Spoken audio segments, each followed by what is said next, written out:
A very good evening, my dear viewers. Welcome to my YouTube channel. This is Arun Reddy here. In today's class, we would like to discuss about some characteristics of a bonds. Okay, so this is a important for 5 marks question. So this question of 5 marks ge barutta characteristics of a bond. So most bond have some common features like face value, ಮುಖ ಬೆಲೆ ಅಂತ ನಾವಲ್ಲಿ ಕರಿತೀವಿ. ಬಾಂಡ್ಗೆ ಮುಖ್ಯವಾದಂಥ ಲಕ್ಷಣಗಳು ಯಾವುವು ಅಂದ್ರೆ every bond has a face value. This is the first point. So what is the face value? It is a money amount the bond will be worth at a maturity. What it means? At the maturity period of time, what actually the bond has its value. So that is called as a face value ಅಂತ ನಾವಲ್ಲಿ ಕರಿತೀವಿ. It is also reference amount the bond issuer use when calculating the interest payment. Okay, while calculating the interest payment, it is the amount for which the bond person usually calculate the interest for payment. Take for example, when an investor purchase a bond at a premium of rupees $1090 and another investor buy the same bond later when it is traded at a discount of rupees $980. When the bond matures, both investor will receive a $1000 face value of bond. So it is called as a face value. Now according to this, what they try to say that here is someone will receive the bond on a premium and someone will receive the bond on a discount. So that is called as a face value. So face value ಅಂದ್ರೆ ಮುಖ ಬೆಲೆ ಅಂತ ನಾವು ಅಲ್ಲಿ ಕರಿತೀವಿ. ಎಷ್ಟಕ್ಕೆ ನಾವು ಬಾಂಡನ್ನು receive ಮಾಡ್ತೀವಿ ಅದಕ್ಕೆ ಕನ್ಸಿಡರ್ ಮಾಡಿದಾಗ ಅದು ಏನಾಗುತ್ತೆ, ಫೇಸ್ ವ್ಯಾಲ್ಯೂ ಆಗುತ್ತೆ, ಮುಖ ಬೆಲೆ ಅಂತ ನಾವು ಅಲ್ಲಿ ಕರಿತೀವಿ. ಈಗ ಫಾರ್ ಎಕ್ಸಾಂಪಲ್ ಒಂದು ಬಾಂಡನ್ನು ನಾವು ಈಗ 10 ರೂಪಾಯಿಗೆ ಇಶ್ಯೂ ಮಾಡಿರ್ತೀವಿ ಅಂತ ತಿಳ್ಕೊಂಡು, ಇದೇ ಬಾಂಡನ್ನು ಸ್ವಲ್ಪ ದಿನ ಬಿಟ್ಟು ನಾವು 12 ರೂಪೀಸ್ಗೆ ಇಶ್ಯೂ ಮಾಡ್ಬೋದು, ಅಥವಾ ಇದೇ ಬಾಂಡನ್ನು ನಾವು ಸ್ವಲ್ಪ ದಿವಸ ಬಿಟ್ಟು 8 ರೂಪೀಸ್ಗೆ ಇಶ್ಯೂ ಮಾಡ್ಬೋದು. So that is called as a face value ಅಂತ ನಾವಲ್ಲಿ ಕರಿತೀವಿ. ಸೊ ನಾವು ಎಷ್ಟಕ್ಕೆ ಮಾರ್ತೀವಿ ಅನ್ನೋದು ಕನ್ಸಿಡರ್ ಮಾಡಿದಾಗ ಅದು ಫೇಸ್ ವ್ಯಾಲ್ಯೂ ಬರ್ತೈತೆ. ಅಂದ್ರೆ ಬಾಂಡ್ ಅಂದರೆ ಏನಿರ್ಬೇಕು ರೀ, ಅಲ್ಲಿ ಫೇಸ್ ವ್ಯಾಲ್ಯೂ ಇರಬೇಕು ಅನ್ನಂಗೆ. Okay, next one is a coupon rate ಅಂತ ನಾವಲ್ಲಿ ಕರಿತೀವಿ. ನೆಕ್ಸ್ಟ್ ಬಾಂಡ್ ಫೀಚರ್ ಯಾವುದಪ್ಪ ಅಂದರೆ it is a coupon rate should be have. Coupon rate means it is a rate of interest where the bond issuer will pay on a face value of a bond. Okay, so face value ಮೇಲೆ ಏನು rate ಕೊಡ್ತಾರೆ, so ಆ ರೇಟ್ಗೆ ನಾವು ಏನಂತ ಕರಿತೀವಿ, coupon rate ಅಂತ ನಾವಲ್ಲಿ ಕರಿತೀವಿ. And it is express in terms of always percentage. Please understand the word. Coupon rate is always expressed in terms of a percentage. Take for example, 5% coupon rate means the bond holder will receive 5% of $1000 means $50 every year. Okay, so here the bond holder will receive rupees 50 every year. So this is considered as a coupon rate. Take for example 100 rupees bond, 5% is issued every year means 5 rupees amount will be received every year as a coupon rate ಅಂತ ನಾವಲ್ಲಿ ಕರಿತೀವಿ. So coupon rate ಅಂದರೆ rate of interest face value ಮೇಲೆ ಮಾಡಿದಂಥ charge. ಆಮೇಲೆ coupon date ಅಂತ ಬರ್ತೈತೆ. Next feature ಯಾವುದು ಅಂದ್ರೆ coupon date. So what is a coupon date? It is a date on which the bond issuer will make the interest payment. So ಯಾವ date ನಂದು bond ಮೇಕರ ಇಂಟ್ರೆಸ್ಟ್ ಪೇಮೆಂಟನ್ನು issue ಮಾಡ್ತಾನೆ, so ಆ ಡೇಟಿಗೆ ನಾವು ಏನಂತ ಕರಿತೀವಿ, ಕೂಪನ್ ಡೇಟ್ ಅಂತ ಕರಿತೀವಿ. Usually payments can be made in any interval of time, but annual payments is also made ಅಂತ. ಸೊ ಕೂಪನ್ ಡೇಟ್ ಅಂದ್ರೆ ಯಾವ ಡೇಟಿಗೆ ನಾವು ಇಂಟ್ರೆಸ್ಟನ್ನು ಪೇಮೆಂಟ್ ಮಾಡ್ತೀವಿ, ಸೊ ಅದಕ್ಕೆ ನಾವು ಏನಂತ ಕರಿತೀವಿ, ಕೂಪನ್ ಡೇಟ್ ಅಂತ ನಾವಲ್ಲಿ ಕರಿತೀವಿ. So coupon date is also another feature of bond. ಮತ್ತು ಬಾಂಡ್ ಒಳಗೆ ಏನಿರುತ್ತೆ ಅಂದರೆ ಮ್ಯಾಚುರಿಟಿ ಡೇಟ್ ಇರುತ್ತೆ. So what is the maturity date? It is a date on which the bond will be mature. ಯಾವತ್ತು ಅದು ದೃಢೀಕರಣ ಆಗುತ್ತಾ ಅಥವಾ ಕಾರ್ಯರೂಪಕ್ಕೆ ಬರುತ್ತೆ, ಅದರ ಡೇಟ್ ಮುಗಿಯುತ್ತಾ, ಅದಕ್ಕೆ ನಾವು ಏನಂತ ಕರಿತೀವಿ, ಮ್ಯಾಚುರಿಟಿ ಡೇಟ್ ಅಂತ ಕರಿತೀವಿ. Here the bond issuer will pay the bond holder the face value of a bond. So ಆವತ್ತಿನ ದಿನದಲ್ಲಿ ಆ ಬಾಂಡ್ದ ಫೇಸ್ ವ್ಯಾಲ್ಯೂ ಎಷ್ಟಿರುತ್ತೋ ಅಷ್ಟು ಹಣವನ್ನು ಅವರು ಇಶ್ಯೂವರ ಕೊಡ್ತಾರೆ ಅಂತ ನಾವಲ್ಲಿ ಕರಿತೀವಿ. ಅಂದರೆ every bond has a maturity date. Please understand the word. Every bond has a maturity date. For example ಈಗ ಚೆಕ್ ಐತಿ. So what is a maturity date for a check? 3 months.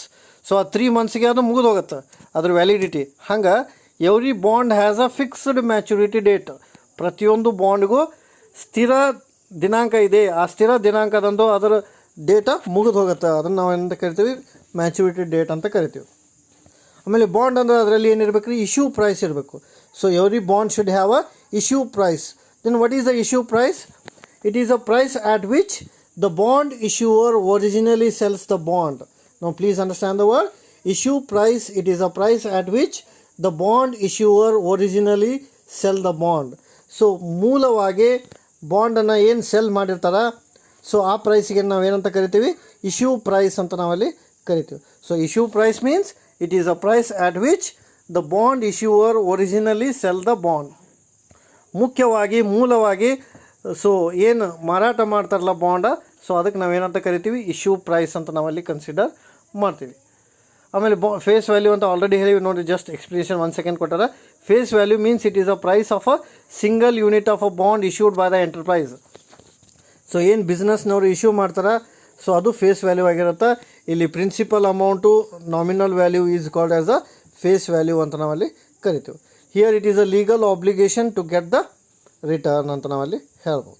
So market value ಪ್ರಕಾರ ನಾವು face ವ್ಯಾಲ್ಯೂವನ್ನು consider ಮಾಡ್ತೀವಿ. ಆಮೇಲೆ coupon rate ಅಂದರೆ already ಹೇಳಿವಿ ನಾವು, it is a fixed rate of interest at which the bond has been issued. So ಆ bond ಮೇಲೆ ನಾವು ಕೊಡ್ತಕ್ಕಂಥ ರೇಟ್ಗೆ ನಾವು ಏನಂತ ಕರಿತೀವಿ, ಕೂಪನ್ ರೇಟ್ ಅಂತ. ಆಮೇಲೆ ಟೆನ್ಯೂರ್ ಆಫ್ ಬಾಂಡ್ ಅಂದರೆ maturity date of a bond. Tenure ಅಂತ ವರ್ಡ್ ಯೂಸ್ ಮಾಡ್ಯಾರೆ. ಟೆನ್ಯೂರ್ ಅಂದರೆ ಅವಧಿ ಅಂತ. ಸೊ ಆ ಬಾಂಡದ ಅವಧಿ ಅಂದರೆ ಏನು, it is a term refers to the period after which the bond will mature. Maturity date ಅಂತ ಅಂದಂಗೆ. ಓಕೆ, ಸೊ ಸ್ಥಿರ ಅವಧಿ ಮುಗಿದ ಮೇಲೆ ಏನು ಬಾಂಡ್ ಮ್ಯಾಚ್ಯೂರ್ ಆಗುತ್ತೋ ಅದಕ್ಕೆ ಟೆನ್ಯೂರ್ ಆಫ್ ಬಾಂಡ್ ಅಂತ ಕರಿತೀವಿ. ಆಮೇಲೆ credit quality is also another important feature of bond. So credit quality ಅಂದರೆ ಏನು ರೀ, it is a quality of a bond which refers to the creditor consensus on the performance of a company asset for a long term. So ದೀರ್ಘಾವಧಿಗೆ ಏನು performance ಇರುತ್ತೆ ಕಂಪ್ನಿದು, ಅದನ್ನು ನಾವೇನಂತ ಕರಿತೀವಿ, ಕ್ರೆಡಿಟ್ ಕ್ವಾಲಿಟಿ ಅಂತ ಕರಿತೀವಿ. And it is also determined by the degree of confidence that the investor have an organisation's bond. So investors ಬಾಂಡನ್ನು ಹೊಂದಿರ್ತಾರೆ. Here credit rating agency will classify the bond based on the risk of a company. So ಏಜೆನ್ಸಿದವ್ರು ಏನು ಮಾಡ್ತಾರೆ, divide ಮಾಡಿ credit ಕ್ವಾಲಿಟಿನ consider ಮಾಡ್ತಾರೆ ಅಂತ ನಾವಲ್ಲಿ ಹೇಳ್ಬೋದು. So ಟ್ರೇಡೇಬಲ್ bond is also another important feature of bond. Trade ಅಂದರೆ ವ್ಯಾಪಾರ ಮಾಡಬಹುದಾದ ಬಾಂಡ್ಗಳು ಅಂತ ನಾವಲ್ಲಿ ಕರಿತೀವಿ. ಸೊ ವ್ಯಾಪಾರ ಮಾಡಬಹುದಾದ ಬಾಂಡ್ಗಳು ಅಂದ್ರೆ ಏನು ರೀ, bond which are traded in a secondary market like stock market. ಹೆಂಗೆ ಶೇರ್ ಸ್ಟಾಕ್ ಮಾರ್ಕೆಟ್ ಒಳಗೆ ಟ್ರೇಡ್ ಆಗ್ತಾವೆ, ಹಂಗೆ ಬಾಂಡ್ ಕೂಡ ಟ್ರೇಡ್ ಆಗ್ತಾವೆ. Here the ownership can shift among the various investor with a given period of time. So within a given period of time, so the ownership is got transferred from one person to another person. Here the creditor often sell their bond to another entity at a market price. Market price ಗೆ ಬಾಂಡನ್ನು ಏನು ಮಾಡ್ತಾರೆ, trade ಮಾಡ್ತಾರೆ ಅಂತ ನಾವಲ್ಲಿ ಹೇಳ್ಬೋದು. So some feature already ನಾವು explain ಮಾಡಿದ್ರೆ ಏನೇನು ನೋಡಿರಿ, ಫೇಸ್ ವ್ಯಾಲ್ಯೂ ಇರಬೇಕು ಅಂತ ಹೇಳಿವಿ. Every bond has a face value, ಮುಖ ಬೆಲೆ ಇರಬೇಕು. Worth of a bond upon maturity date means base amount is calculated. Coupon rate is also another important feature of bond. Coupon date ನೋಡಿರಿ, coupon rate ಅಂದರೆ rate of return ಅಂತ, ಅದ್ರ ಮೇಲೆ ಏನು ಕೊಡ್ತೀವಿ ಅದು.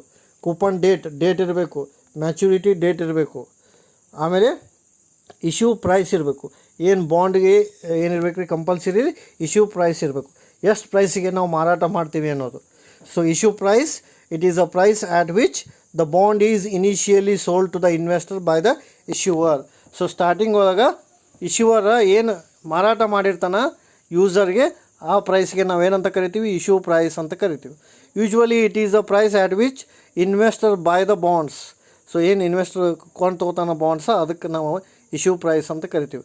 When the interest rate rise, issue price will go down. Okay, interest rate ಹೆಂಗೆ ಹೆಚ್ಚಾಗುತ್ತೆ ಹಂಗೆ ಬಾಂಡ್ ವ್ಯಾಲ್ಯೂ ಕಮ್ಮಿ ಆಕೋತ ಹೋಗುತ್ತಾ ಅಂತ ನಾವಲ್ಲಿ ಹೇಳ್ಬೋದು. ಇಶ್ಯೂ ಪ್ರೈಸ್ ಗೋ ಡೌನ್ ಅಂತ. ಓಕೆ, ಯಾಕಂದರೆ ಬೇಡಿಕೆ ಕಮ್ಮಿ ಆಗುತ್ತೆ. Bond duration is also another important feature. Already maturity date ಅಂತ ಹೇಳಿವಿ, ಅಥವಾ ಬಾಂಡ್ ಡ್ಯೂರೇಷನ್ ಅಥವಾ ಟರ್ಮ್, ಓಕೆ ಎಲ್ಲನೂ ಬರಿಬೋದು. So bond duration is a time period for which bond has been issued.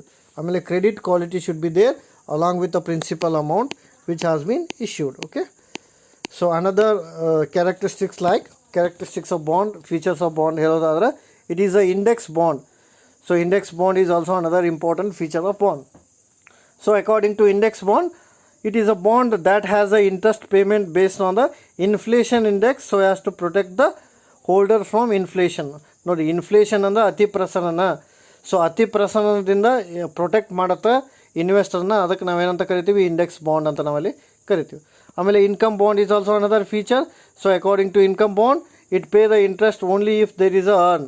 So ಒಂದು ವೇಳೆ ಲಾಭ ಆಯ್ತು ಅಂದ್ರೆ ಮಾತ್ರ ನಾವು ರಿಟರ್ನ್ ಕೊಟ್ಟಿವಿ ಅಂದ್ರೆ ಆ ಬಾಂಡ್ಗೆ ಏನಂತ ಕರಿತೀವಿ ನಾವು ಇನ್ಕಮ್ ಬಾಂಡ್ ಅಂತ ನಾವು ಅಲ್ಲಿ ಕನ್ಸಿಡರ್ ಮಾಡ್ತೀವಿ. ಆಮೇಲೆ puttable bond. What is a puttable bond? It is a bond with a provision that allow the investor to sell back to company prior to maturity at a rearranged price. So ಏನು ಮರಳಿ ನೀವು ಏನು arrange ಮಾಡಿರ್ತಿರಲ್ಲ prize, ಆ ಪ್ರೈಸ್ಗೆ ನೀವು ಬಾಂಡನ್ನು issue ಮಾಡಿದ್ರೆ ಅದಕ್ಕೆ ಪುಟ್ಟೇಬಲ್ bond ಅಂತ ನಾವಲ್ಲಿ ಕರಿತೀವಿ. ನೆಕ್ಸ್ಟ್ ಒನ್ ವಾರಂಟ್ಸ್ ಅಂತ ಕರಿತೀವಿ. Warrant is a long term option to buy the stated number of shares of a common stock at a specified price. So ಸ್ಥಿರ ಹಣಕ್ಕೆ ಅಥವಾ ಸ್ಥಿರ ದರಕ್ಕೆ ನಾವೇನು ಬೈ ಮಾಡ್ತೀವಲ್ಲ ವಾರಂಟ ಅಂತ ನಾವು ಅದಕ್ಕೆ ಕನ್ಸಿಡರ್ ಮಾಡ್ತೀವಿ. ಆಮೇಲೆ convertible bond is also another important feature. Convertible ಅಂತ ಪರಿವರ್ತನೆ ಮಾಡಬಹುದಾದಂಥ ಬಾಂಡ್ ಅಂತ ಕರಿತೀವಿ. It is that bond which is exchangeable at the option of holder for issuing firms common stock. So convert ಮಾಡೋದು ಕೂಡ ಅನದರ್ ಫೀಚರ್ ಅಂತ ಹೇಳ್ಬೋದು. ಆಮೇಲೆ sinking fund provision is also another important feature.